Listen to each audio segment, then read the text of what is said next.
Hey guys, what's going on? This is Andrew here today, and we are back with another major pickups haul because I have no self-control. So this one mainly focused on GameCube, but I also was working a shift at GameStop today, so there were a few other things that I picked up as well. There were mainly GameCube games in this haul, but there were some extra bonus stuff that I'm going to include in here as well.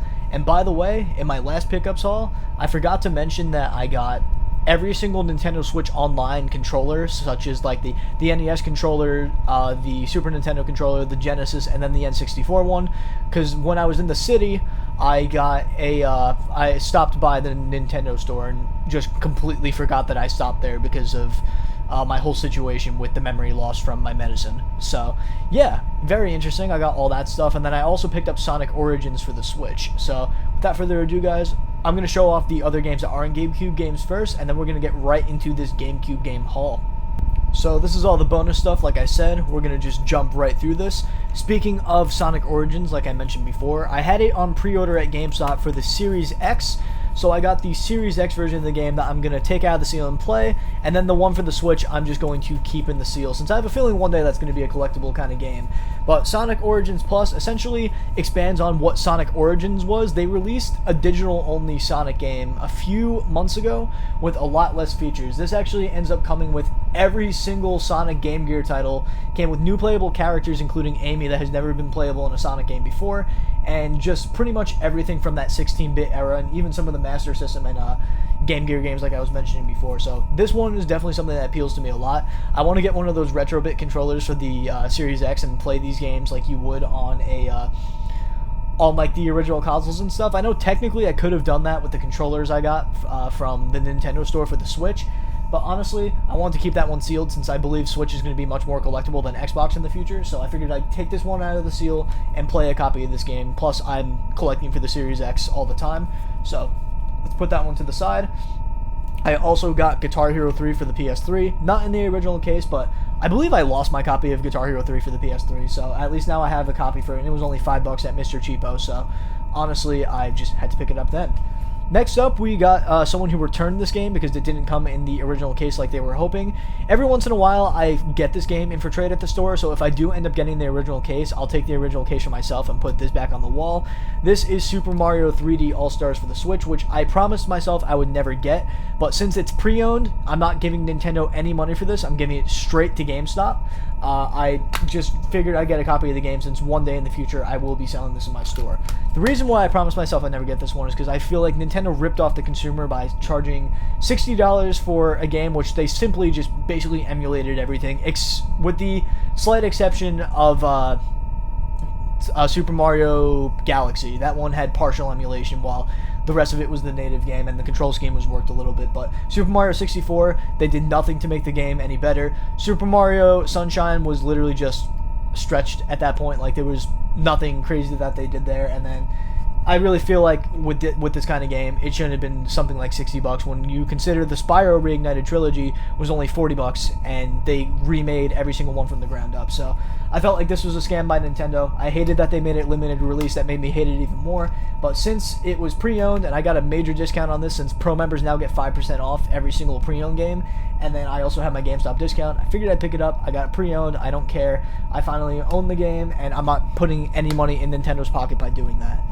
Next up, we got a PS5 PSVR 2 game that I didn't even know came out on the PSVR 2. This looks to be a rhythm game. This is Synth Riders Remastered edition. So I imagine this already came out on PC. I imagine that it already came out on the Oculus, but this looks to be a remastered version of it. And since I really don't have any PSVR 2 games for the most part, other than like one or two games, I felt like this would be a really solid title to jump into right away.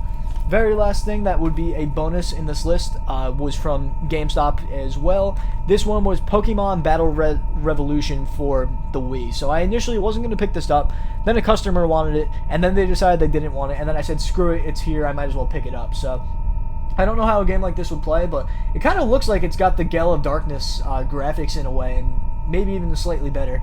A thing that I've always wanted was a game that would match the level of fidelity, a Pokemon game I should say, of Pokemon Gale of Darkness and Pokemon Coliseum, because I feel like even with the newer games like Sword and Shield or Scarlet and Violet, I feel like even though there were a lot of things that were better about them than Gale of Darkness and Coliseum, I still felt like the battle animations and the Pokemon animations were like this much better in comparison. So this looks to be another one of those games. It probably doesn't have a campaign now that I think about it. It's more probably just like a battle game based on the name of it, but still looks pretty cool. But that is it for all the bonus games. Let's look at all this GameCube stuff that I got. I got this all from Mr. Cheapo in Comac, New York. There are there are exactly 20 games in this haul right here, which means that I almost doubled my GameCube collection in general. My GameCube collection at one point was the lowest amount of games I had for a console in my collection, other than I think the Master System, which at the time I didn't have the console for, but now I do. But this is one of the consoles that I traded in a lot of games to an old retro game store a very long time ago, so about half of my games went missing, and then the other half of those games I had in some Ziploc bag that was hidden somewhere, which is why I also didn't trade those in. So I got pretty lucky in that regard with the GameCube, where I still had a decent amount of games, but unfortunately half my library was sold, so I repurchased a decent bit of that library, and then a lot of the games I also lost the cases for over time. So this is either just games I didn't own before, games that I used to have in the past, or games I just initially needed to get another case for. So it's a little bit of a mix of there, but I have 20 games in this haul. I had 30 in my GameCube collection before. We are now up to 50 games on GameCube. So road to 100 GameCube games, let's do it. The story of how I got all this though was basically one of the guys who works, Mr. Cheapo, came into my GameStop and said, hey, we just got a crazy amount of GameCube stuff and we're putting it out on the floor. And the next day I went into the hospital. So unfortunately I didn't get to jump in on that deal. And apparently when I went there today, even though there was a ton of stuff, there was a ton of stuff I missed out on, which I'm not too upset about, because honestly I already spent enough money as is on this stuff. But definitely got some cool stuff here. Let's take a look at it, starting off with SpongeBob Battle for Bikini Bottom, which I now own on every single console. I don't think I owned it on the GameCube before. I believe this is my first time owning it on GameCube. Never owned this game growing up. I didn't know that there was another SpongeBob game in the style of this, other than the SpongeBob the movie game that I grew up on back then, so I never actually got to play the GameCube version, but I did play it on the original Xbox recently. I also own the game on PS2. I now own the game on GameCube, and I'm looking forward to playing this game very soon. It's one of my favorite games of all time. I've played Rehydrated so many times now. I also own that on every single platform, and the original just hits different, especially with the Sandy level. I feel like the Sandy robot boss thing was so much better in this version with how it looked aesthetically versus Rehydrated, so definitely looking to go back and play that one without a doubt. Alright guys, so I was listening to the audio of this video in the pre-recording process, or the pre-editing process, and I noticed that there was a weird noise going on in the background. I thought that it was because my AC was blasting, but you know, the Yeti should have pretty good noise cancellation, so I figured that was out. I tried a new cable, I turned the AC off, I did a bunch of stuff, and it turns out that the Yeti is the issue, which is terrible, because I spent a lot of money on that mic, the Yeti X. It's heartbreaking. It was a mic I really liked, but luckily I have a backup, so I'm going to be using the Siren Mini for the time being. So I know you guys said my audio was an issue back then. It could have been the microphone itself, but thank God I caught it then. If for whatever reason this mic is causing me issues, just let me know in the comments, because I know you guys had some complaints about the audio before. But we're just going to jump right back into what we were doing before. Let's forget that the mic thing even happened. Next up, we got Final Fantasy Ristal Chronicles, I think this is Ristal Chronicles. I don't know anything about this game. I just saw it was a Final Fantasy game, and I saw it was on the GameCube, and I saw it was only $15. It's a rated T game, looks pretty interesting. I definitely am looking to give this one a shot pretty soon. We then got a game that I know nothing about, but it was only about $11, and just something that looked like it'd be a lot of fun. I like these kid-looking kind of games. Plus, this is rated E, not even rated E10, so it must be pretty simple. So I'm definitely going to give it a shot. It is called Zapper One Wicked Cricket. So this one is for the GameCube. It looks like the case is a little bit beat up, but it's not in the worst condition. It was only $11, so I figured, why not? Let's add this. This one right here, I heard it had a little bit of value to it. It's called Rampage Total Destruction. Kind of looks like just one of those crazy kind of games. It doesn't actually look like it's a GameCube game just on the back of it, but it did look interesting, and I saw the price of it was a bit higher than the other one, so I figured why not just pick this up. Plus, it also had the manual in there as well, so I figured it was perfect. Now, this game right here, this is like maybe in my top 10 favorite games of all time, a game that I constantly replay, and a game that I have 100% completion across every single console on. That one is Lord of the Rings: The Two Towers, a game that I already owned on the GameCube, but one in which I lost the case. So I have, most of the time during my childhood, my parents would just throw away the boxes and put them in like CD cases and whatever, which I absolutely despise. So I figured I would just pick up the game again and just get the case for it, since to me it's worth that kind of money. Plus I'll have an extra copy of the game to, I guess, either give to a friend or just keep in my back, just keep somewhere in my collection, or eventually when I start a retro gaming store. So I absolutely adore this game. It's always been amazing to me. If you guys didn't play this game on PS2, Xbox, or GameCube, I recommend giving it a shot. The gameplay's pretty simple. It's not very long. It took me about 6 hours to do a complete 100% completion of it, but it is a lot of fun, and one that honestly has some really good replayability, and you can just keep replaying the level over and over again. Plus, if you're a Lord of the Rings fan, this is absolutely one to go for. Last one in this pile, I have a few piles of the GameCube games. We have MX Superfly, a game which, if you guys saw my last video, I just picked up on the OG Xbox. So I figured I would pick it up on the GameCube as well and kind of just play it. And plus, it's just adding to the GameCube collection at that point. And pretty much I just picked up anything that I saw that was cheap for the GameCube at that place today that I didn't already have. So very cool game. Absolutely want to give it a shot, since I really only played MX Unleashed. I'm surprised they didn't release that one on GameCube. Maybe because of all the music on there or something. I really have no idea. But this one I'm going to be giving a shot very soon.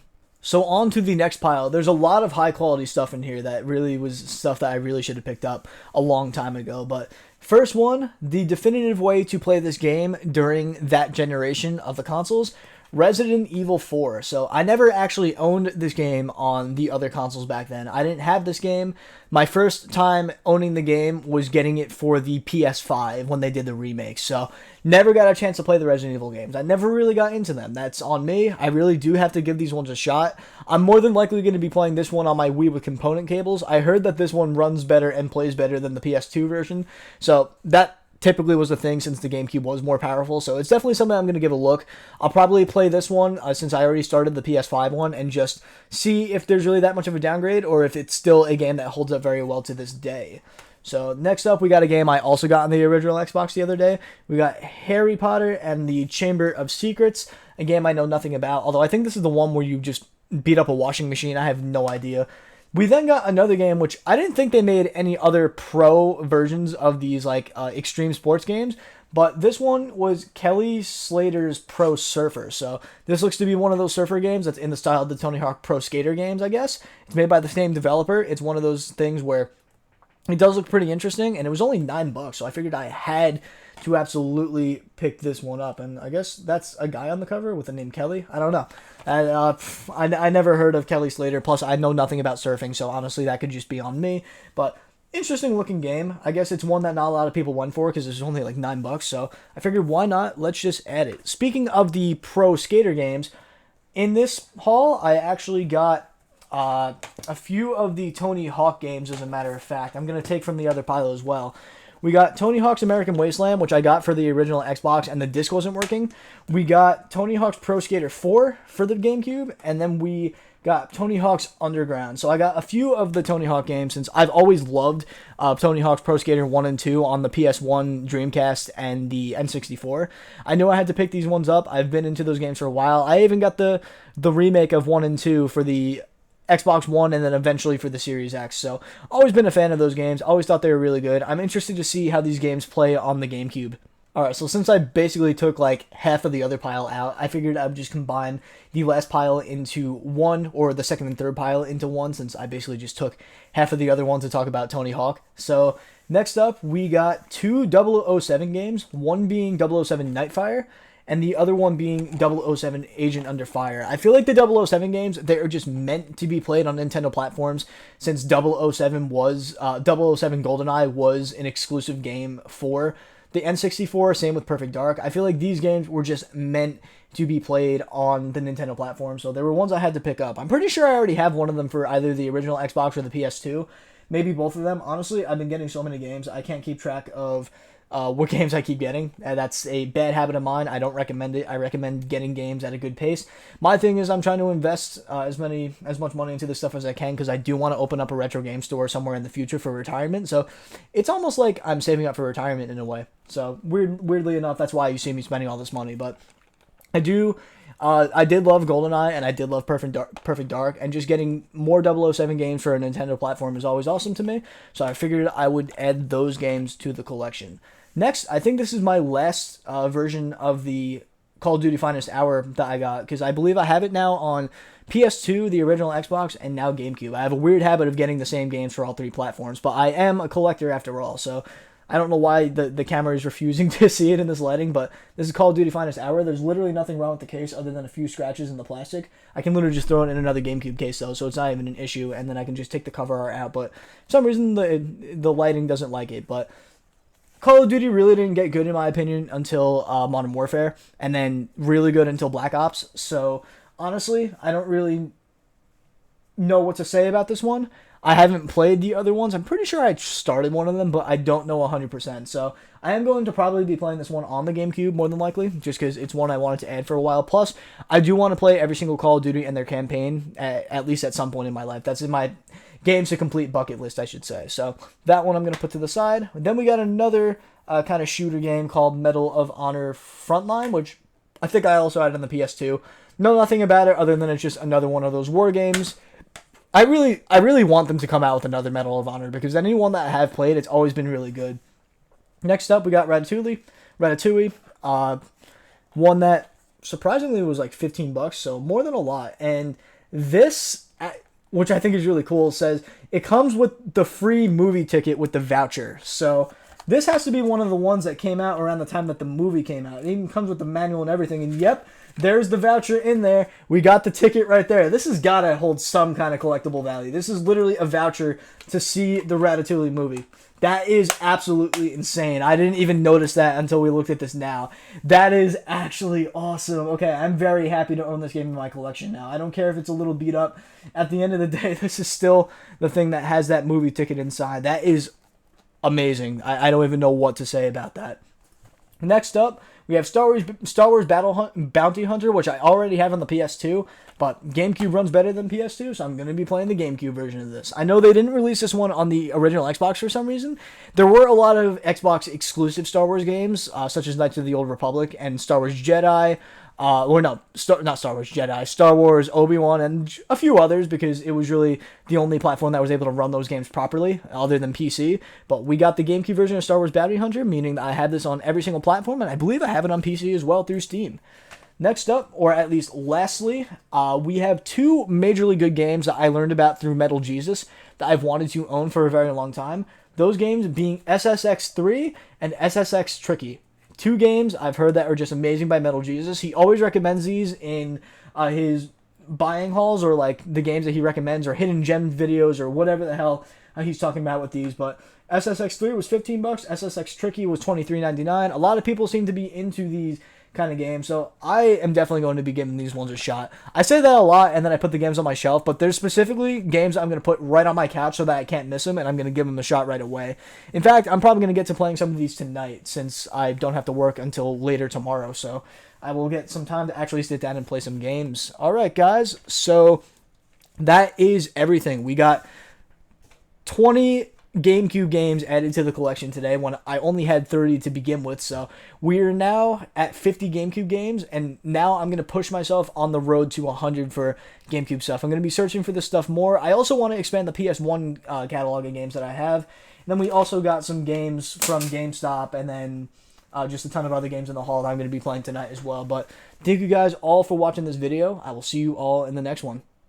And I guess before I end off, if you guys have a recommendation for a microphone I should get as like a really nice commentary one, just let me know. I'll go straight for it. My Yeti X was about $180, so honestly, if I'm going to be going for another one, I'll probably get a higher price one. It just sucks that that mic ended up stopping having the good quality. That sucks really bad, because, man, my Blue Snowball lasted me almost 10 years, and this mic lasted me a little over a year and a half, so kind of sucks, but maybe I'll stick with the Siren Mini for now if you guys think the quality is just fine. But other than that, if there's a mic you guys recommend, just let me know. I'll more than likely go for it and pay it off over time with my Amazon credit card. So yeah, thank you guys for watching once again.